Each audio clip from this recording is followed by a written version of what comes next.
Okay, I'm not used to using a mic usually, so I'll probably drop the thing once or twice, so bear with me. Fridley has got one of the most unique histories in the county because we have some real characters that came from here. So what I'm going to do is just kind of do a little bit of a walkthrough of Fridley history and get you up to date on where and how some of the things have developed here.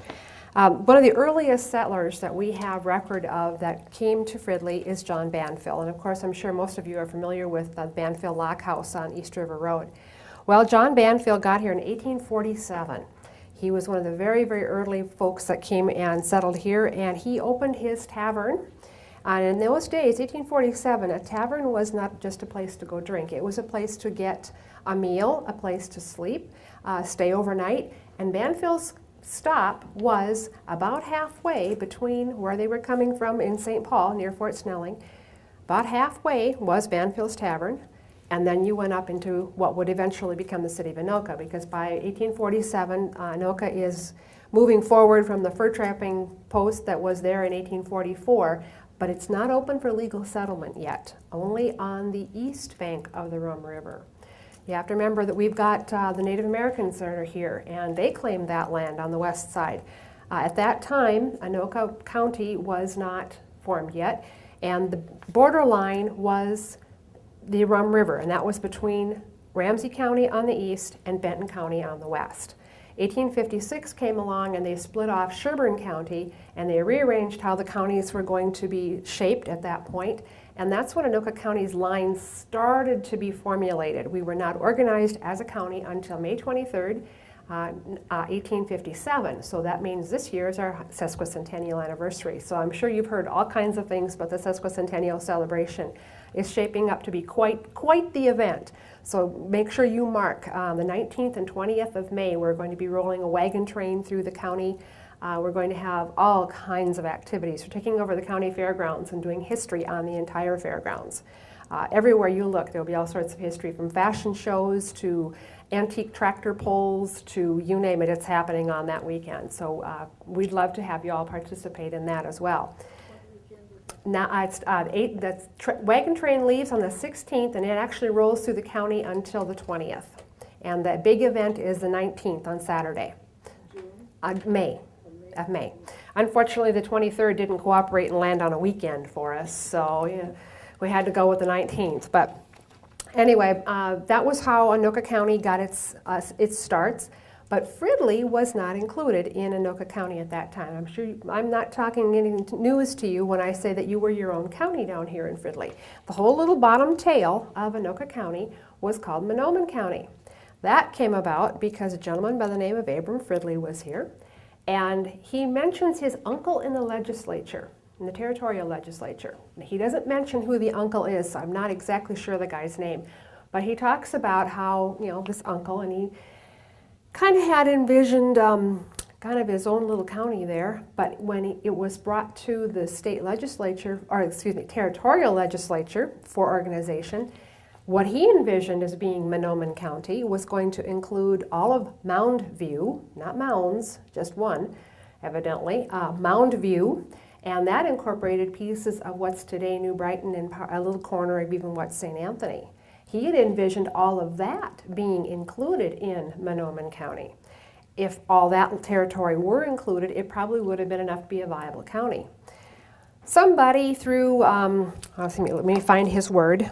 He used a really great word for it. He said, he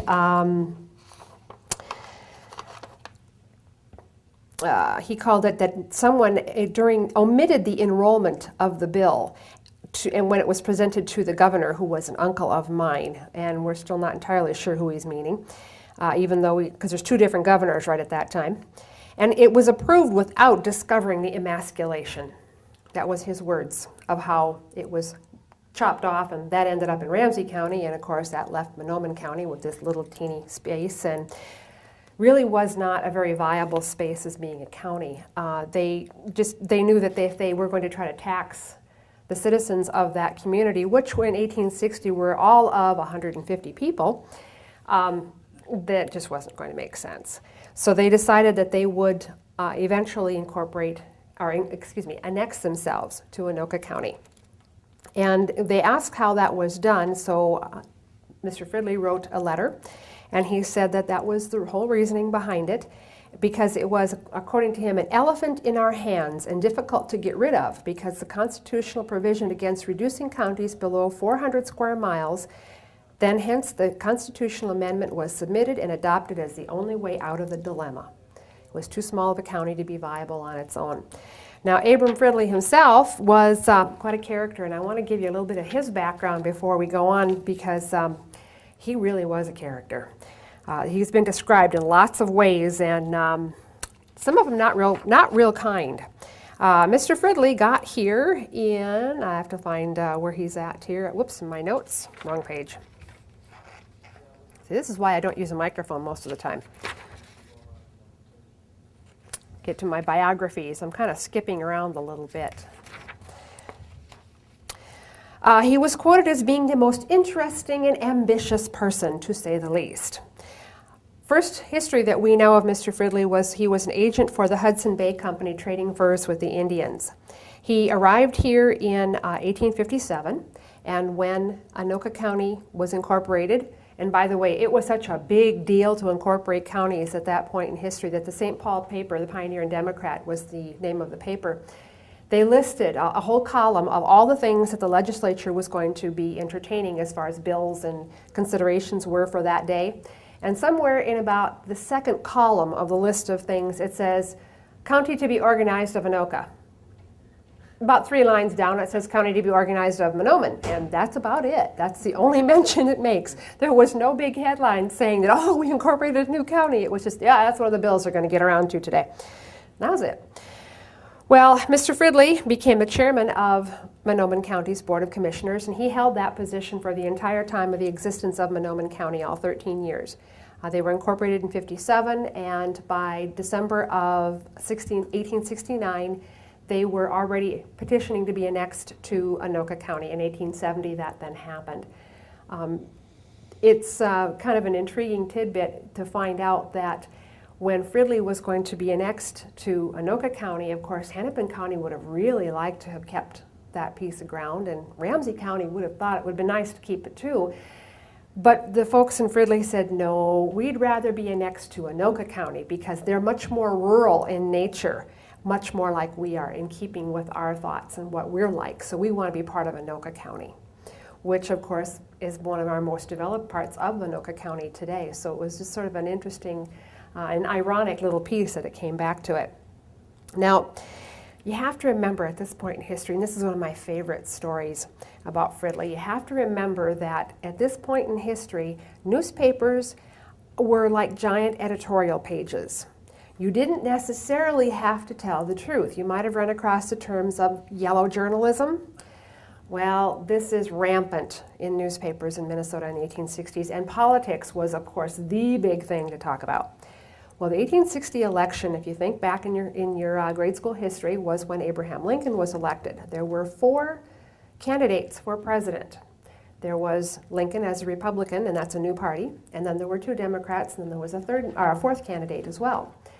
Well, Manomin County voted for Breckenridge. They didn't vote for Lincoln, making them a Democratic county. And of course, that was led by Mr. Fridley, because in about 1857 or so, we think there were about 85 to 90 people, not all eligible voters. By 1860, there's only 150. You don't have a real big population to vote there, but they went for Breckenridge, the Democratic candidate. Well, in the November of 1860 newspaper, the Republican side of, and of course Lincoln supporters of the communities around here, and that was in St. Anthony, took him on. And I want to read to you parts of that article that they ran. The headline said, "Startling news by the Pony Express. Dissolution of the Union. Tremendous excitement at Manomin. Secession movement on foot.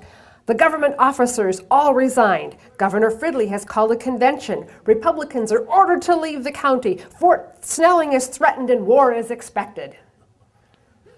These are the newspaper headlines. I mean, you'd think it was for real. And it goes on, it talks about how as they were going to press, we received by the Pony Express intelligence of the most startling character from the county of Manomin.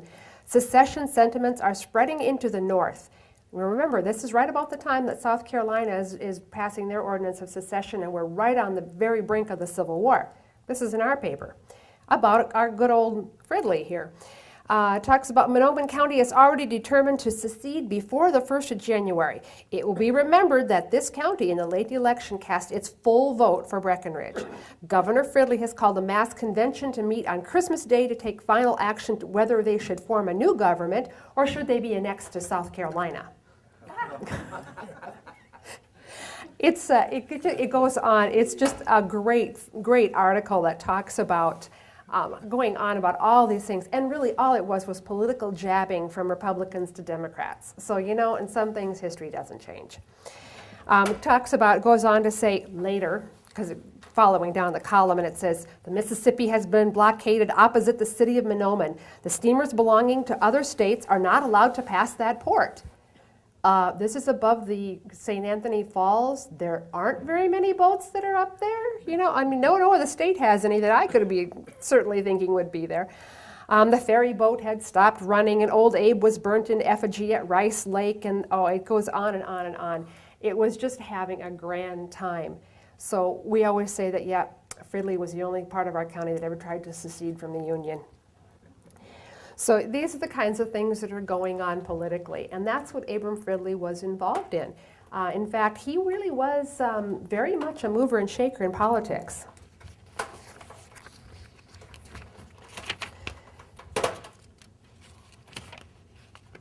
Oh, one more page. See, this is what I get for doing it out of order. He had some real definite ideas, and this is probably what made him the target of an article like that. That's not the only one. They went sniping back and forth all the time. But he had some very specific ideas because he introduced into the state legislature, this was shortly after Minnesota became a state, he had a bill introduced that would extend limited suffrage, meaning the right to vote, to Indians and half-breeds who adopted the white people's ways, and the same rights were to be granted to females under this bill. So he actually advocated for having Native Americans and women be able to vote. There were a few catches, though. Listen to this part. The women's votes were to be collected in a separate ballot box and tallied separately. Now, believe it or not, this did pass. The bill passed the Senate 12-9 and the House 33-13, but it never did become law. So it was something that he was coming up with that he thought was a very viable thing to do and let women vote, but they had to be in their own ballot box, you know, heavens. And then it would be called a promiscuous ballot box at that point, because promiscuous in that time period meant that you were mixing an audience of both men and women. Didn't mean promiscuous in the way that we tend to use it today. Now, when Fridley actually got going and started out, you know, it was much more than just the tavern up there that Mr. Banfield had. In fact, he sold that already in 1853, and it was continued to be run by Isaac Kimball, and he went off and did a few other things. Some of the early businesses, I got to get to my right page here. Some of the early businesses that were around were, this is why I need two hands.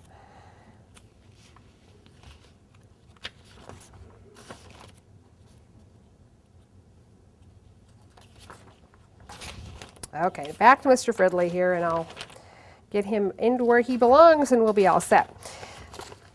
Farming, of course, that's one of the big ones. That is the biggest one. In 1880, they did an agricultural census, and these are some of the crops and the numbers of things that they actually were harvesting in Fridley. Now, this is what's today Heights, Hilltop, and Spring Lake Park, as well as Fridley, because that was the whole of what was Manomin County, which then became, they changed its name to Fridley, and guess who was responsible for that name change? He wasn't very modest, was he? He had no problem with that, so he did encourage changing the name to Fridley. But in that little piece, roughly 10,240 acres was available to have land cultivated in Fridley, but there was only 1,092 in 1880 that were actually under cultivation. There was 11,000 bushels of wheat, 5,000 bushels of oats, 3,900 bushels of corn, 60 bushels of barley, 97 bushels of rye, 8,600 bushels of potatoes, 4 bushels of beans, 165 tons of cultivated hay, and another 691 tons of wild hay. The other 2 products that were being raised here were wool and butter, and they had 165 pounds of wool. And if you've ever done any dealings with sheep, it does take a fairly good pile to make a pound of wool. And there were 13,700 pounds of butter produced. So this really was very much a dairy part of the area. Now, we had a Manomin flour mill that was located near the mouth of Rice Creek, was built in 1871 by a Pennsylvania immigrant by the name of Hale. He didn't keep it very long. He sold it, and he ran to a Hughes. And Hughes ran it as a custom grinding mill, which meant that farmers could bring in their grains and have them milled to a certain kind of flour or milled to a certain kind of feed. This is also at the time when Minneapolis and St. Anthony are really developing, and they're finding different kinds of roller methods. Rather than the big stone grinding wheels for grinding their grain, they're discovering they can use porcelain, they can use steel, they can use many other materials, and each of those materials would help refine that grain into a different kind of flour or a different kind of meal, and it would have a real fine powdery flour, or they could have more of a coarse flour. And by figuring out how to do that, you could get Minnesota's best. And that meant it was ground very, very fine and bleached white, because you didn't want to have brown bread. Brown bread, after all, meant you probably weren't very wealthy in the 1800s. Brown bread was a poor man's bread. White bread and white flour, that showed your status. Some rather unusual things that we don't think about as being a status symbol anymore.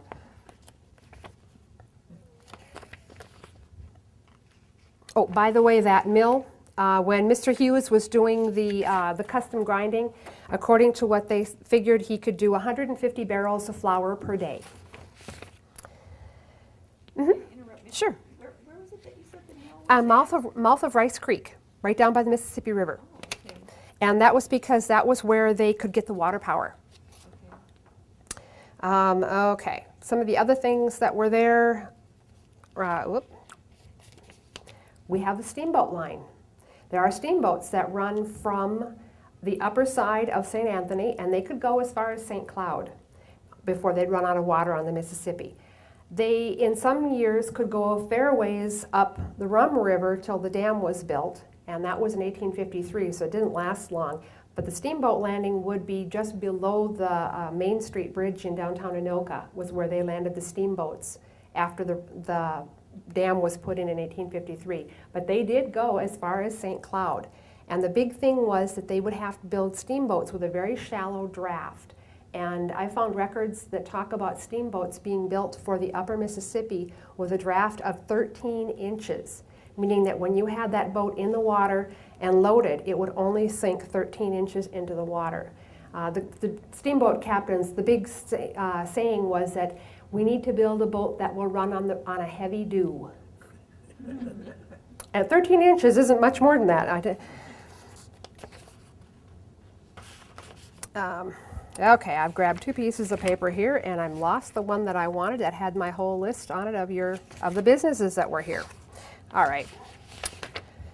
The flour mill was using water power because they dammed up Rice Creek, and they used that mill pond and the water behind that mill wheel to turn it and grind their flour.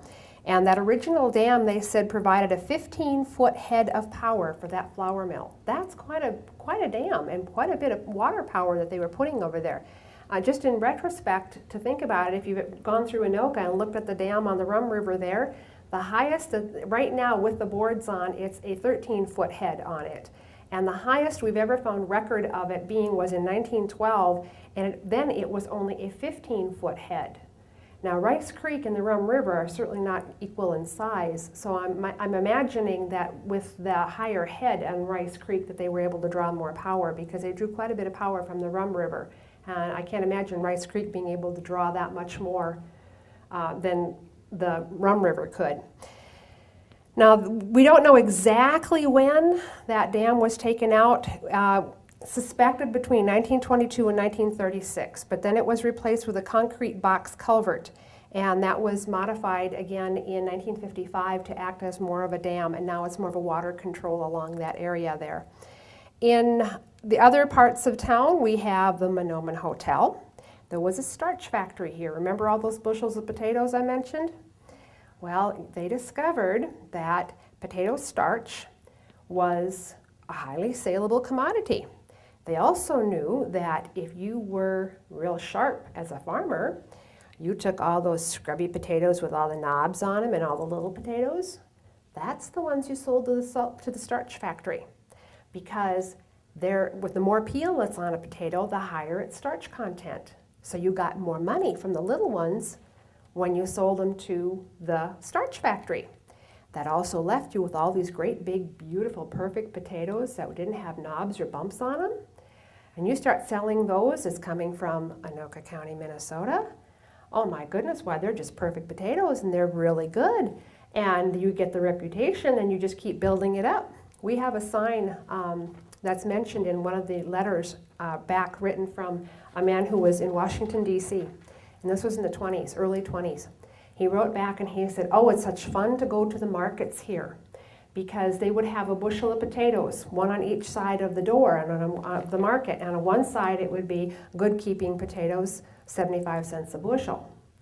But on the other side of the door was a basket labeled Anoka County, Minnesota potatoes, these big perfect ones, because we've sold all the cheap old little scruffy ones off of the starch factory, $1.50 for that same bushel of potatoes. So that was the reputation that they were able to garner with all of these starch factory potatoes getting pulled out. I mean, if you only ever sell big, beautiful potatoes, you're going to have a really good reputation. There were 2 railroad depots in the city of Fridley, or county of Fridley at that, shortly turning into Anoka County, because it was 1870 that it became part of Anoka County, but the railroad came through here in 1862. By 1863, in January, it had reached Anoka. So that was as far as it had reached by that time during the Civil War. And prior to it getting up to Anoka, and even still in Anoka, they had to back all the way down what's today along the tracks of East River Road. They had to back into Fridley, because that's where they could get to the turnaround. There was no place to turn around up in Anoka, so they just had to back the train up. So there was 2 railroad depots. There was a large pump works, a large plow works, and under construction in 1870 was another hotel and a harvester factory. And in 1 year, they estimated $100,000 was expended for manufacturing plants, and they expect that $400,000 worth of real estate changed hands in just the late 1870s alone. This was a boom town. It really was growing very rapidly. We had the connection of the Mississippi River, we had the railroads, and then we had the military road as well. So all of these things brought people up and made it much easier to get here. And people were here, they were settling. There were workers for the factories, there were outlets for the goods that they were producing. So this is where our corridor really came into play and made a difference. Now I wanted to show you a map, so I'm going to put the mic down. Stay.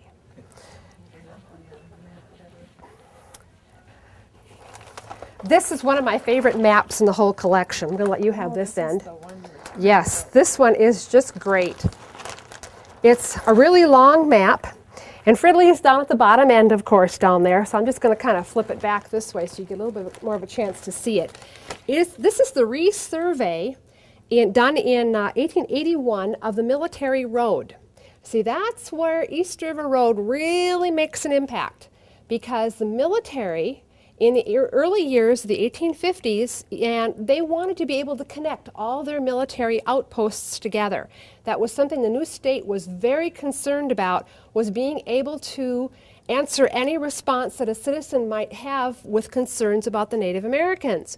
They were afraid of an Indian uprising, plain and simple. So they wanted to be able to connect Fort Snelling to Point Douglas, which is further south yet, But they were more concerned even more about going north and going up to, at that time, Fort Ripley, and then along the Minnesota River out to Fort Ridgely, and then in further on, even extending up to Fort Abercrombie up on the North Dakota border. So they put this military highway in, and that, of course, got to be the big deal. And they followed, of course, the Mississippi River, because they followed an older road yet. They followed the Red River ox cart trails. That's where they picked the easiest place to go. And this then was a resurvey of that particular route. And now I have to read a couple of these. What's the name of the road? They call it Military Road. There's another name. I'm trying to read this. Something, it looks like something States Road, maybe? Yeah, the state road. Is that an H? I don't know. Such fancy script.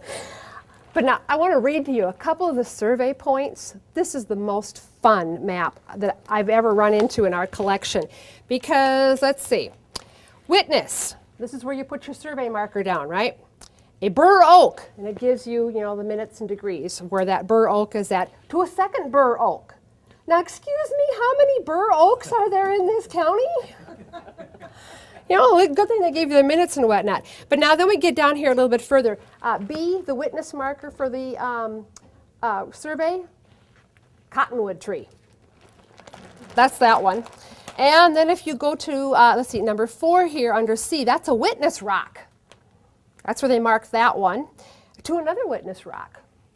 And then if you go to the next one, it says there's 4 small rocks are planted in a certain place, and that's where the witness marker was at. Continuing on to 2 telegraph insulators. Can you imagine this poor surveyor? This is what they were going by, and it continues on using rocks and sticks in the corner of the railroad post, and it just goes on and on with it. And it's just a great map to see how we have changed, and it does literally lay it out point by point. Let's turn it sideways here. That way you get a little better chance to see it. But you can see how it's laid out point by point as to how it was surveyed and following right along what today is basically East River Road, Coon Rapids Boulevard. And as it continued up to Fort Ripley, basically it was the route of the old Highway 10. And that was, of course, the old Red River Ox Cart Trail, because they picked, you know, those guys weren't crazy. They picked the easiest route to get through things. A Red River Ox Cart Trail did split into 3 fingers as it went through the city of Anoka, though. The oldest crossing was up where the state hospital is today. That no longer was viable once the dam was put in 1853 because it raised the water too high and they couldn't cross there. However, also in 1853, they were working on building a bridge across the Rum River. So until the bridge was built, they used the ferry that crossed right at the mouth of the Rum and the Mississippi. And then once the bridge was in across Main Street, they just took the bridge. It was much simpler than wading through the river. But this really follows fairly closely. If you look at the section marks and plot it on a map today, it's not that far off from what East River Road is. So you can say you're traveling the Red River Ox Cart Trail every time you drive the East River Road. Yeah, they probably had some name for it for the guy, more than likely the guy that was doing the surveying. They did a lot of that. They were heading for the Red River on the Dakota borders. That's the Red River that they were talking about, because that was where they were going out to do the fur trading. These are Métis. Generally, they were about half French, half Indian, and they were doing the fur trapping and trading, and they would take goods back and forth on this Red River Ox Cart Trail, the big wooden carts. That's something else we're doing for the sesquicentennial, by the way. We're having 3 ox carts built, replica ox carts built, and believe it or not, it's incredible, these things. The wheels are like 7 foot in diameter. They're huge. So we're going to have those too. So we're going to have just a ton of wonderful history pieces. Can you hear me okay without that? Are you okay? Can you? Okay, good, because that's a pain in the neck to me. I don't like that, and especially when we got a small group, I feel like I'm going to blow you all away if I talk about it. I wanted to talk a little bit about the demise of Fridley. This is 1870s. All this stuff is going on, and the town is just really booming, and everybody is just convinced that this is going to be a key community in the development of the state. And you get the financial crisis of the early 1880s, and things don't go so well anymore. The starch factory closed because there were 3 others in Anoka County, and there just wasn't enough potatoes grown to supply 3 different starch factories. So the one here in Fridley was the one that ended up, they converted to a soda factory. Not exactly sure what kind of soda they mean. I'm still trying to determine. I think the soda they mean would be like the baking soda, but I'm not sure. It could be soda pop, although we aren't absolutely positive. I don't think so. This is pretty early for that. After they converted, they went to, they ended up going out of business. The plow works and the pump factory, they both closed down, and the workers disappeared and went off somewhere else. Well, of course, now you don't have people coming selling things to the, selling materials to these 2 companies that were closing. So now there's nobody staying in the hotels, so the hotels closed. The harvester factory that they had planned on, that was one of the tail end things that they were developing, and they never bothered to finish that, never did open for business. So by the early 1890s, Fridley is back to being very, very much a farm community. There's very little of the big manufacturing that they were expecting would be there. So there was a guy by the name of Willard Glazier, and he was trying to disprove that Schoolcraft had actually found the beginning of the Mississippi River. So he was going all around through here, and he kept a journal and was writing in it, and what he said was, Fridley, or Fridley as it is sometimes spelled, because it had an I in there, was a small hamlet of less than 300 inhabitants that was looked upon by its founders as a future great city of the upper Mississippi. Its site is unfavorable, and it has been so eclipsed by the Twin Cities that it's seldom mentioned anymore. He wasn't very kind to Fridley at that point. But not everybody left. There were a number of the pioneer families, and I thought I'd touch just a little bit on them. I talked about Abram Fridley. He was here early on. Sullivans. Anybody remember the any Sullivan families? They were here for, since 1863 and still here, yes. Mr. Sullivan was elected treasurer at the first township election in 1870. Part of their farm ended up being Hilltop Drive-In. That was over there on Highway 65. Gallagher's were very involved with dairy farming, and that became very quickly the most predominant way of making a living in Fridley after about 1900. Dairy farming really took off, and they had a lot of small creameries that were popping up here and there all over the county. And Fridley, of course, had the Rice Creek Dairy, and that was the best way to make money. They'd tried different kinds of crops through the years, but by the 1900, they concluded that, we've got Minneapolis and St. Paul down there, and those people don't have cows in their backyard. They might have chickens and have a few eggs, but they don't have a cow. And we can haul our milk down there within 5 or 6 miles, and we can sell our milk, and we can make more money with milk than we can with grains or anything else. I should have looked this up. I was just reading it just a week or so ago about the Rydells and Nelson. They had a dairy, and they had an anti-competition agreement with another dairy in Minneapolis, in the north end of Minneapolis here. The anti-competition clause or contract, whatever you want to call it, was written out between some competing dairy, and it just listed the guy by his name, and the Nelsons. And Nelson agreed that he would not go and try to sell milk to any of this other guy's customers on his route. But the other guy had to agree to do that too. They had to agree not to try to infringe on the other one's route. And the one who violated it had to pay the other one $1,000. So they were fairly adamant about this. This is about, trying to remember the date on it. We've got the contract. It just was brought into us in a collection of papers, and I think it was about 1912 or 13 that this was going on. Anybody remember Sandy Hook or Sandy's at the corner of Mississippi Street and Old Central Avenue? Mm-hmm. That originally was the Gottwald farm, and they eventually ended up putting Sandy's on it. Let's see, one of the other movers and shakers of the early Minnesota Territory was Henry Rice. Henry Rice actually built his country residence in Fridley. after all this was away from the city and would be a very nice place to have a country residence. He called it Cold Springs. And if we go back on some of our older maps in Anoka County maps, we can find a little area called Cold Spring. 1853 came Isaac Kimball. He was the one who bought the Banfield Tavern. And then we have, let's see, some of the other folks, C.J. Swanson. Now there's way too many Swansons to try to sort out which Swanson is which anymore, filtered down 100 years. But in 1875, he went into the brick making business. And that was down in Camden Place. And then he decided he was going to move closer to the source of his raw material, the clay, and he went up on East River Road, just a little bit north of where Springbrook Drive cuts over and meets up with East River Road. Just a little bit north of there is where he put up his brick factory. And he was making hollow brick and hollow tile fireproofing brick. This is a big deal. We burned Anoka down. Almost the entire downtown area burned in 1884 because everybody was using nothing but wood. They were using a lot of steam power for powering a lot of manufacturing. And the fear was, just like in Anoka, if a fire got started, it'd take down every building in town.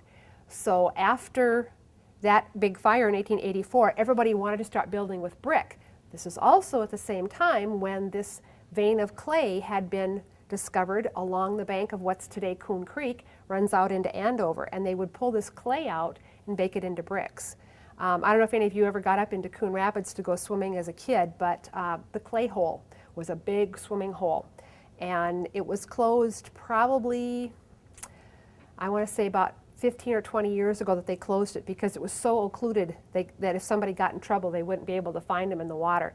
But that clay hole was dug by pulling out all the raw clay, and then it filled full of water when they hit a spring.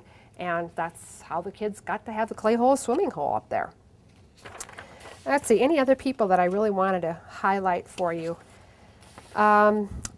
Probably not too many more. I can try to answer a couple of questions if you've got some questions. Otherwise, I've definitely gone over my time. So, yes? Where was this clay hole? Are you familiar with the old Coon Rapids City Hall? No, but that's all right, tell me. Okay, if you were to go up East River Road and you make that sharp curve to go into Coon Rapids, there was the old overpass, and there was Coon Creek Crossing was a railroad station that was right there.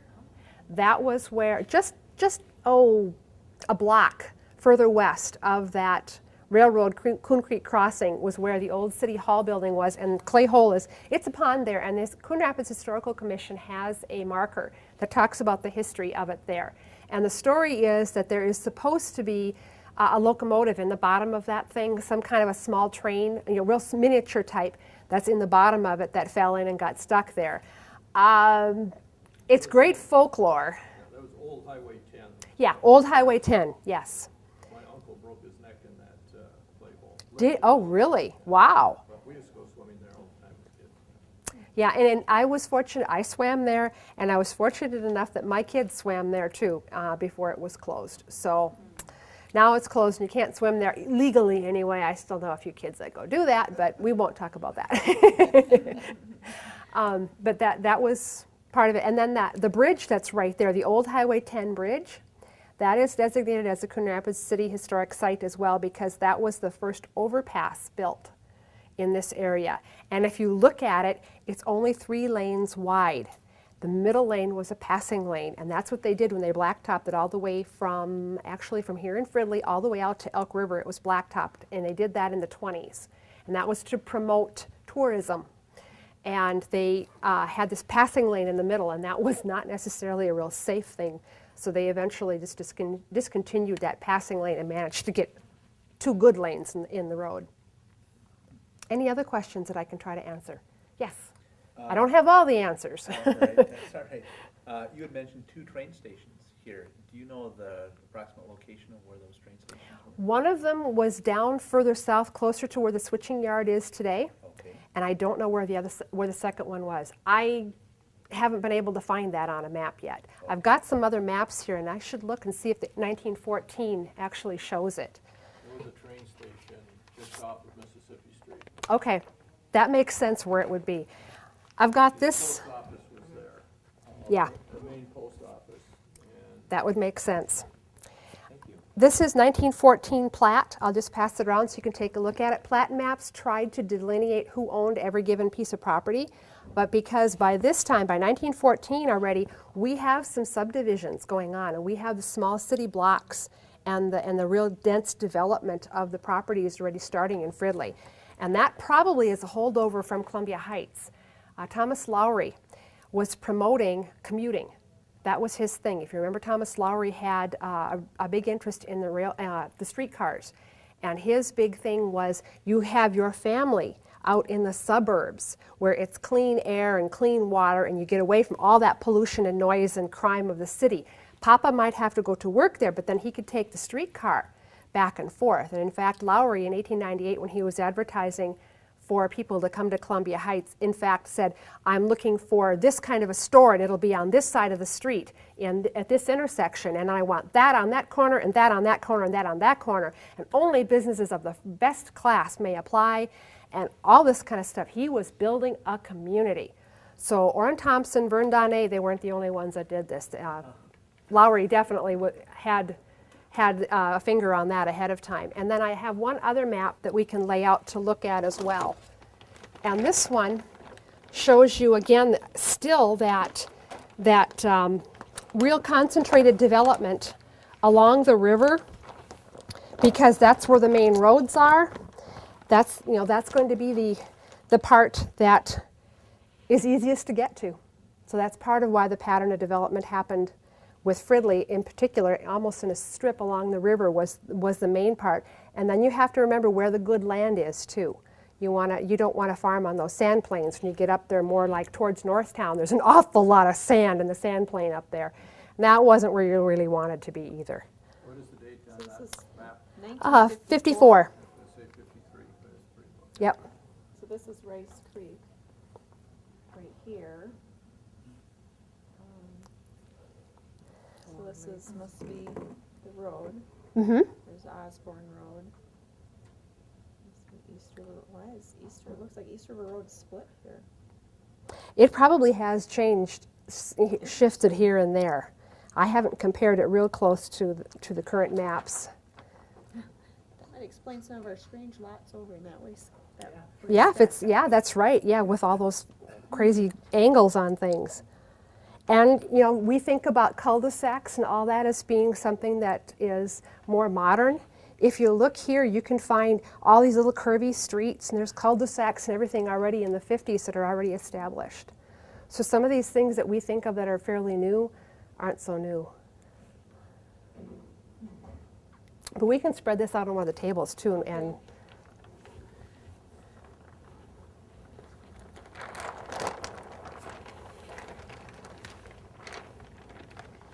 That would be very helpful to us. yeah, this is, I love the old maps. They're just time capsules for us. It's interesting to see some of the neighborhood names on there that we use today are all established in 1950. Yeah, and we have proposed crossing Moore Lake with the road. Doesn't cross yet. Okay. That happened in the 60s. Because they were proposing it on this 54 map. The lines are drawn in. They were planning for it to be there. Anything else that I might be able to answer?